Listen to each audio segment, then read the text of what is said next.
नमस्कार दोस्तों, अगर आप ऐसी ही तेज और सही खबरें सबसे पहले पाना चाहते हैं तो हमारे चैनल को अभी सब्सक्राइब करें और बेल आइकॉन दबाना ना भूलें। उत्तर प्रदेश में सुरक्षा एजेंसियों ने बड़ी कार्रवाई करते हुए आईएस से जुड़े आतंकी हारिश को गिरफ्तार किया। जांच में सामने आया कि वो हमलों को अंजाम देने के लिए ऑनलाइन माध्यम से फंड जुटा रहा था। उसके लैपटॉप और मोबाइल से कई संदिग्ध चैट, ट्रांजैक्शन और कट्टरपंथी सामग्री मिली है। ये सबूत संभावित हमलों की साजिश की ओर इशारा करते हैं। एजेंसियां अब उसके नेटवर्क और सहयोगियों की तलाश में जुटी हैं। उत्तर प्रदेश में भानवी सिंह के साथ कथित धोखाधड़ी मामले में एमएलसी अक्षय प्रताप सिंह को हाईकोर्ट से बड़ा झटका लगा है।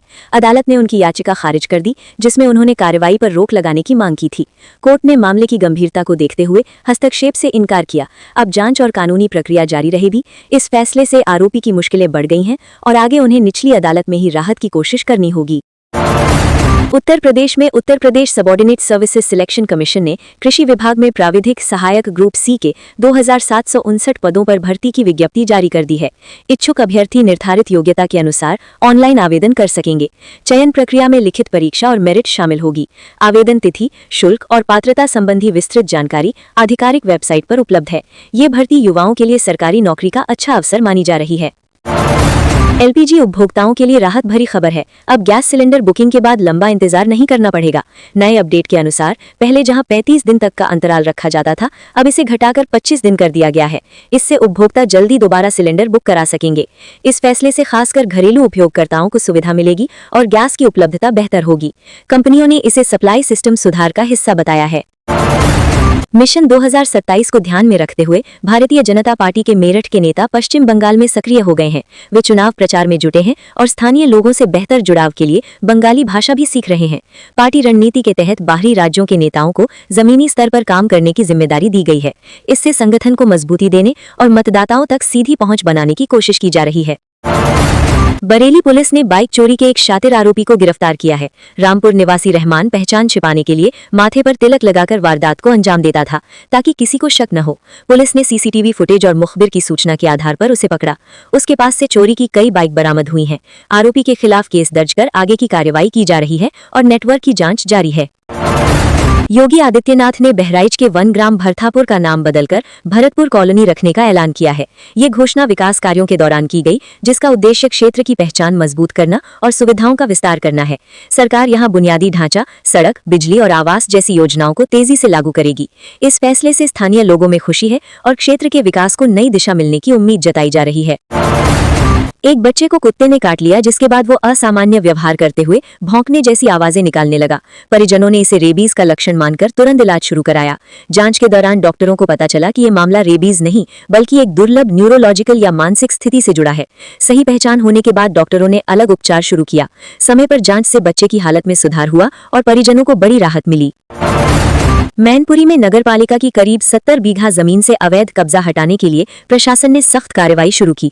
कब्जाधारियों द्वारा बोई गई मक्का की फसल पर ट्रैक्टर चलाकर जमीन खाली कराई गई। अधिकारियों ने बताया कि ये भूमि सार्वजनिक उपयोग के लिए सुरक्षित की जा रही है। यहां जल्द ही आधुनिक गौशाला विकसित की जाएगी। इस कार्रवाई से अतिक्रमणकारियों में हड़कंप मच गया है और प्रशासन आगे भी ऐसी कार्रवाई जारी रखने की बात कह रहा है। बदायूं से दिल्ली के लिए नई ट्रेन को मंजूरी मिल गई है, जिससे क्षेत्र के यात्रियों का लंबा इंतजार खत्म हुआ है। अब सवाल ये है कि ट्रेन कासगंज या मथुरा में से किस रूट से चलेगी। रेलवे अधिकारियों के अनुसार दोनों मार्गों पर विचार किया जा रहा है, जिसमें दूरी, समय और यात्री सुविधा को प्राथमिकता दी जाएगी। अंतिम रूट जल्द तय होगा। इस सेवा से बदायूं, कासगंज और आसपास के जिलों को दिल्ली से बेहतर कनेक्टिविटी मिलेगी। अयोध्या और अवध क्षेत्र में पेट्रोल डीजल खत्म होने की अफवाह से व्यवस्था बिगड़ गई। कुछ पेट्रोल पंपों पर ईंधन खत्म के नोटिस जज्बा होने के बाद लोगों में घबराहट फैल गई और बड़ी संख्या में वाहन चालक पंपों पर पहुंचने लगे। देखते ही देखते लंबी कतारें लग गई और कई जगहों पर अफरा तफरी का माहौल बन गया। प्रशासन ने स्पष्ट किया कि ईंधन की कोई कमी नहीं है और लोगों से अफवाहों पर ध्यान न देने की अपील की है। योगी आदित्यनाथ ने 136 परिवारों को पुनर्वास का तोहफा देते हुए उन्हें आवास और मूलभूत सुविधाएं प्रदान की। इस दौरान उन्होंने कहा कि पहले की सरकारों ने इन परिवारों की अनदेखी की, लेकिन अब सभी को सम्मान और अधिकार मिल रहा है। सरकार का लक्ष्य हर जरूरतमंद तक योजनाओं का लाभ पहुंचाना है। इस पहल से प्रभावित परिवारों में खुशी का माहौल है और वे खुद को सुरक्षित और सम्मानित महसूस कर रहे हैं। उत्तर प्रदेश में प्रस्तावित सुपर हाईवे से गोरखपुर से शामली तक करीब 700 किलोमीटर की दूरी आसान हो जाएगी। ये परियोजना राज्य के पूर्वी और पश्चिमी हिस्सों को तेज रफ्तार कनेक्टिविटी से जोड़ेगी। खासतौर पर बरेली के लिए ये बड़ी सौगात मानी जा रही है, जिससे व्यापार, परिवहन और रोजगार के नए अवसर बढ़ेंगे। हाईवे बनने से यात्रा समय कम होगा और औद्योगिक विकास को भी बढ़ावा मिलेगा। सरकार इसे आधुनिक इंफ्रास्ट्रक्चर की दिशा में बड़ा कदम बता रही है।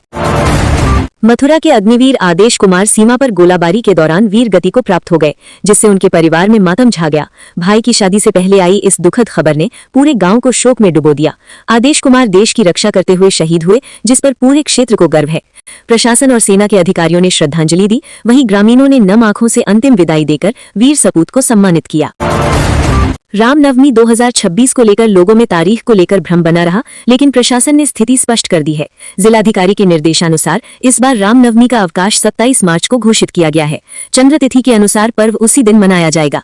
अधिकारियों ने सभी विभागों को आदेश जारी कर तैयारी सुनिश्चित करने को कहा है। साथ ही सुरक्षा और व्यवस्था बनाए रखने के निर्देश भी दिए गए हैं, ताकि त्योहार शांतिपूर्ण तरीके से संपन्न हो सके।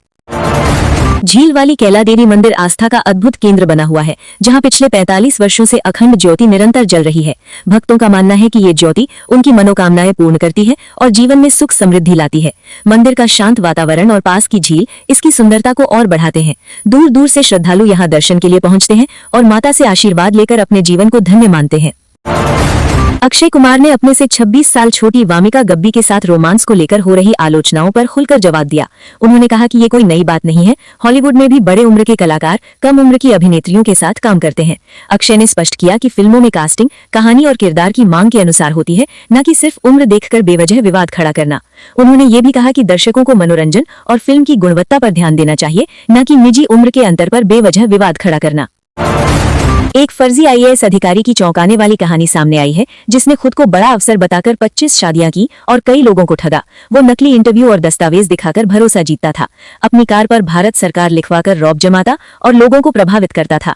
हैरानी की बात यह कि उसका खुद का घर बदहाल हालत में था। पुलिस जांच में खुलासा हुआ तो उसके झूठ का पर्दाफाश हुआ और अब वो कानून के शिकंजे में है। दिल्ली उत्तर प्रदेश में पुलिस थानों पर हमले की साजिश रचने वाले आतंकी के गुर्गे हरमन का चौंकाने वाला खुलासा हुआ है।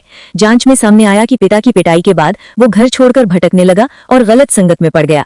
इसके बाद वो आतंकी नेटवर्क से जुड़ गया और संवेदनशील ठिकानों को निशाना बनाने की योजना बना रहा था।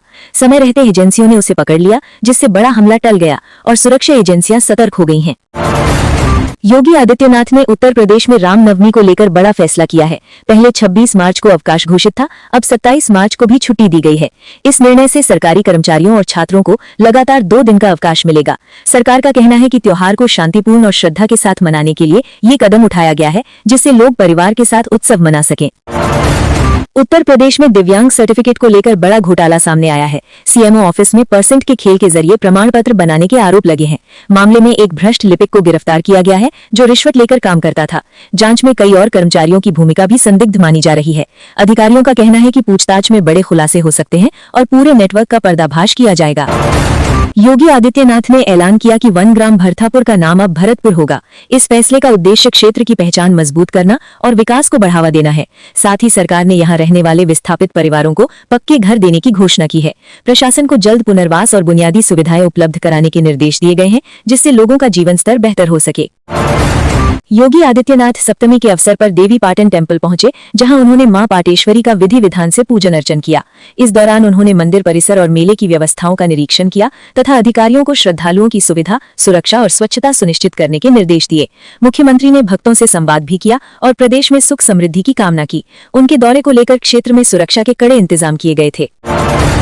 आगरा में घर के बाहर खेल रही 8 साल की बच्ची अचानक लापता हो गई, जिससे इलाके में हड़कंप मच गया। परिजनों ने अपहरण की आशंका जताते हुए पुलिस में शिकायत दर्ज कराई है। सूचना मिलते ही पुलिस ने आसपास के क्षेत्रों में तलाश शुरू कर दी और सीसीटीवी फुटेज खंगाले जा रहे हैं। स्थानीय लोगों से भी पूछताछ की जा रही है। पुलिस का कहना है कि जल्द ही बच्ची का सुराग लगाकर उसे सुरक्षित बरामद किया जाएगा। भारतीय जनता पार्टी ने पश्चिम बंगाल विधानसभा चुनाव के लिए 19 उम्मीदवारों की तीसरी सूची जारी कर दी है। पार्टी ने कई सीटों पर नए चेहरों को मौका दिया है, जबकि कुछ अनुभवी नेताओं पर भी भरोसा जताया गया है। इस सूची में क्षेत्रीय समीकरण और जीत की संभावना को ध्यान में रखा गया है।